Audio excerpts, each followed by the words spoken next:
안녕하십니까 성도 여러분. 오늘은 제9과 이제 마지막 날입니다. 여섯째 날 11월 25일 금요일 말씀 함께 나누겠습니다. 더 깊은 연구를 위하여. 우리 함께 말씀 나누기 전에 기도하겠습니다. 하늘에 계신 아버지 하나님, 귀한 말씀 저에게 허락해 주셔서 하나님의 말씀을 위하여 어떻게 바르게 서야 할지, 또 하나님 말씀을 우리가 어떻게 이해함으로 다른 사람들과 더불어 바른 하나님에 대하여, 또 하나님께서 왜 이 말씀을 주셨는지에 대하여 분명히 이해할 수 있는 귀한 말씀들을 허락해 주셔서 감사합니다. 우리가 말씀들을 함께 나누고 또 이해하기 어려웠던 이 부분들을 우리가 잘 이해함으로 하나님 우리에게 바른 신앙을 정립케 하시고 또 그 말씀을 많은 사람들에게 증거하여 우리 하나님을 바르게 이해할 수 있도록 인도하시기를 예수님의 이름으로 기도합니다. 아멘. 예, 감사합니다. 우리 한 주 동안 반대되는 구절들이라는 제목으로 함께 말씀을 나누었습니다. 이 한 주의 기억절 말씀이 바로 요한복음 5장 39절이었습니다. 너희가 성경에서 영생을 얻은 줄 생각하고 성경을 연구하거니와 이 성경이 곧 내게 대하여 증언하는 것이니라 라고 기록하고 있습니다. 여러분, 우리는 이 한 주 동안에 말씀을 나누면서 하나님의 백성들이 어떻게 말씀을 이해하는지, 그리고 성경에 주어진 말씀들을 어떻게 이해해야 하는지를 분명하게 이해할 수 있는 시간이 되었었습니다. 베드로전서 3장 15절의 말씀처럼 너희 속에 있는 소망에 관한 이유를 묻는 자에게는 대답할 것을 항상 준비하라 라고 하는 그 말씀을 우리는 기억했고, 또 사도 바울이 이야기한 너는 말씀을 전파하라. 때를 얻든지 못 얻든지 항상 힘쓰라. 범사에 오래 참음과 가르침으로 경책하며 경계하며 권하라. 때가 이르리니 사람이 바른 교훈을 받지 아니할 것이다 라고 이야기했습니다. 사도 바울은 시대의 마지막에 어떤 일들이 일어날 것인지를 분명히 이야기했습니다.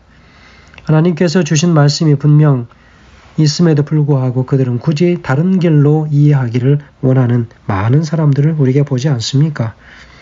우리 예수님께서는 시대 소망에서도 그런 말씀을 하셨습니다. 그리스도께서는 진리의 말씀은 하나도 감추지 않으셨지만 항상 그것을 사랑으로 말씀하셨다. 예수께서는 무례하시거나 쓸데없이 가혹한 말씀을 하시거나 민감한 자에게 공연한 고통을 주신 일이 전혀 없으셨다. 그는 인간의 약점을 비난하지 않으셨다라고 기록하고 있습니다. 성도 여러분, 우리 예수님께서 주신 말씀의 분명한 취지를 이해할 필요가 있겠습니다. 화이트 부인이 기록한 원고 1901년 105페이지에는 이렇게 기록하고 있습니다. 말씀 속에는 구주께서 매우 아름답게 아주 매력적으로 나타나 있다. 모든 영혼들은 성경 가운데에서 안위와 위로를 발견할 것이다. 성경은 하나님께서 그와 바른 관계를 맺는 사람들을 위하여 행하실 일에 관한 약속들로 가득 차 있다. 특별히 병든 자들은 그 말씀을 들음으로써 위로를 받을 것이다. 하나님께서는 성경을 인류에게 주실 때에 그분은 만국을 소송하기 위하여 있는 생명나무 잎사귀를 주신다. 성경을 읽거나 들어본 그 어떤 사람이 매력적이라고 하는 세상 것들이나 오락들에서 기쁨을 찾고 하늘의 사물의 흥미를 잃어버릴 수가 있겠는가? 라고 이야기하고 있습니다. 우리 예수님께서는 바로 하늘에서 보내주신 하늘의 교사이시지요. 바로 이 땅에 생명의 떡을 나눠 주시러 오신 그런 분이십니다. 그래서 그분은 말씀하시지요. 내게 오는 자는 결코 줄이지 아니할 터이요 나를 믿는 자는 영원히 목마르지 아니하겠다. 우리가 예수님께서 이 땅에 생애하시는 동안 주신 말씀들을 바르게 이해함으로 바로 하늘에 관한 이해가 우리 안에 바르게 정립될 수 있게 되길 간절히 소원합니다. 부자와 나사로의 비유를 우리가 나눴지 않습니까? 여러분, 그 부자와 나사로의 그 이야기를 통하여 우리는 무엇을 얻었습니까? 그리스도께서는 부자와 나사로의 비유를 통해서 사람들의 영원한 운명은 저희가 이 세상에서 어떠하냐에 따라서 결정된다고 하는 것을 보여주십니다. 그래서 이 땅에 생애하는 동안에 우리 각자에게 은혜의 시간이 주어지는데 바로 그 은혜의 기간에 하나님의 은혜가 각 사람에게 충만하게 제공될 것이다 라고 이야기합니다. 그러나 사람이 만일 자기 자신의 욕심을 위하여 그들에게 주어진 기회를 헛되이 보내게 되면 저희는 스스로 저희 자신을 영생에서 끊어버리게 되는 것이다 라고 이야기합니다. 죽은 후의 유예 기간은 어느 누구에게도 주어지지 않는다. 저희는 저희 자신의 선택으로 저희와 하나님 사이에 건널 수 없는 깊은 골짜기를 만든다라고 실물교훈 260페이지는 기록하고 있습니다. 이 땅에서 주어지는 기간 동안 우리가 삶의 그 어떤 지위, 고하를 막론하고 우리의 주어진 삶을 최선을 다하여 살 필요가 있습니다.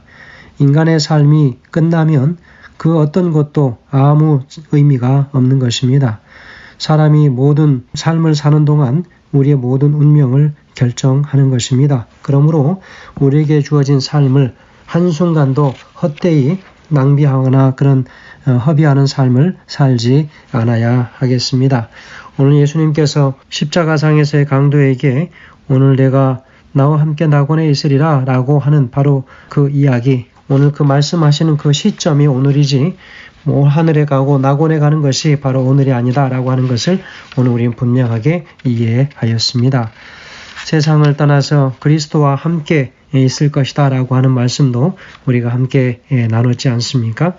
그래서 사람이 죽으면 바로 하늘에 가는 것이 아니라 우리가 아무 계획과 생각도 없는 흙 속으로 죽음으로 돌아갔다가 주님 다시 오실 때 우리를 부르시면 우리가 다시 부활하여 우리가 주님 전에 서게 되지 않겠습니까? 여러분, 옥에 있는 영들에게 선포한 말씀 또한 우리가 어떻습니까? 그 옥이라고 하는 건 어디입니까? 우리가 하나님을 알지 못하고 살아가는 절망 가운데 소망 없는 삶을 살아가는 모든 삶이 바로 옥에 갇혀 있는 그런 삶과 동일한 것임을 분명하게 우리에게 알려주고 있습니다. 여러분, 제단 아래 영혼들 또한 어떠했습니까? 바로 그 말씀들 속에서 우리는 귀한 것들을 발견하게 되지요. 하늘은 그 어떤 누구를 위하여 원수를 갚아달라고 이야기할 수 있는 곳이 아니라는 것이지요. 하늘은 원수 갚는 일이 존재하지 않을 것이라고 하는 사실입니다. 여러분, 하늘은 우리가 이 땅에서 하늘을 연습하지 않으면 결코 우리는 그 하늘에 갈 수 없습니다. 여러분, 하늘에 가서 원수 갚아달라고 말한다고 하는 것은 그 전에 우리가 하늘을 갈 수 없게 될 것입니다. 여러분, 우리가 이 땅에서 참으로 많은 일들 때문에 마음을 조이고 애태우며 삽니다. 그러면서 또 다른 사람에게 또 원한을 지게 되고 또 그 원한을 안갚음하기 위하여 복수라고 하는 그런 일도 하게 되는 것을 우리가 보지 않습니까? 여러분, 우리 마음속에 무엇을 위하여 이 땅에서 그렇게 다름질하고 마음의 부담을 느끼며 또 다른 일을 미워하며 살아가십니까? 우리가 할 수만 있으면 더 많은 사람을 용서하고 할 수만 있으면 더 많은 사람들을 포용하는 그런 아름다운 그리스도인의 삶을 살아가야 하겠습니다. 초기 그리스도인들이 산과 광야로 추방되었을 때 지하 감옥에 들어가 기아와 추위와 고문으로 죽게 되었을 때 순교만이 그들의 고통에서 벗어나는 유일한 길인 것처럼 보였을 때 그들은 그들을 위하여 십자가에 달리신 그리스도를 위하여 고난받기에 합당한 자로 인정받게 되는 것을 기뻐했다. 그들의 귀중한 보고는 이전에 결코 없었던 환난의 때에 당하게 될 하나님의 백성들에게 위로와 용기가 될 것이다 라고 이야기하고 있습니다. 여러분, 하나님의 제단 아래에서 울부짖는 그 영혼들이 있다라고 하는 것, 여러분, 그것이 아니라고 하는 사실이죠. 하늘은 그런 곳이 아니다라고 하는 것입니다. 여러분, 우리는 이 한 주 동안에 이 과정 공부를 통하여 무엇을 얻습니까? 여기 핵심 토의에 보면 그런 질문들이 있습니다.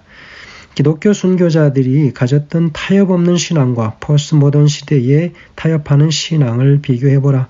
다시 말해 그들에게 있어 목숨을 걸 만한 일은 무엇인가? 만일 누군가 모든 진리는 상대적이거나 문화에 따라 다른 것이라고 믿는다면 그 진리를 위해 목숨을 걸 필요가 있겠는가?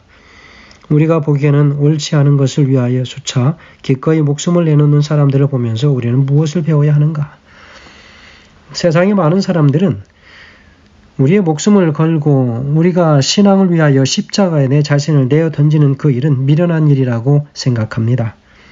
왜 그것을 위하여 목숨을 거는지. 그러나 그리스도인들은 세상 사람들이 추구하고 말하는 것에 목숨을 거는 것이 아닌 사람의 눈에 보이지 아니하지만 그러나 온전히 우리의 영의 눈으로 볼 수 있는 하늘을 위하여 우리의 목숨까지라도 내걸 만한 그 하늘은 그렇게 소중하고 중요하다고 하는 것입니다.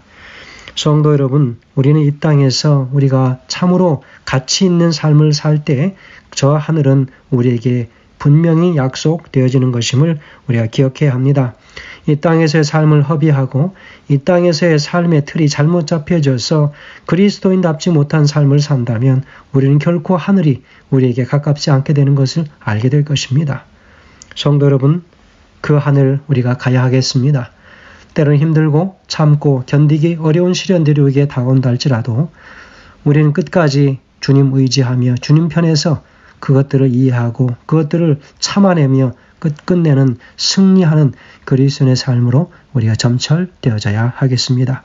하늘은 바로 그런 사람들의 것임을 다시 한번 기억하시면서 이 한 주의 가정 공부를 잘 마무리하시고 우리가 안식일에 모든 성도들 행복하고 기쁘게 그리고 어느 한 영혼도 어느 한 형제 자매도 우리 마음에 부담이 되지 않고 또 서로가 서로의 눈을 피하지 않는 그런 좋은 아름다운 관계를 맺는 그런 그리스도인의 삶이 되길 간절히 바라면서 말씀을 줄이겠습니다. 감사합니다.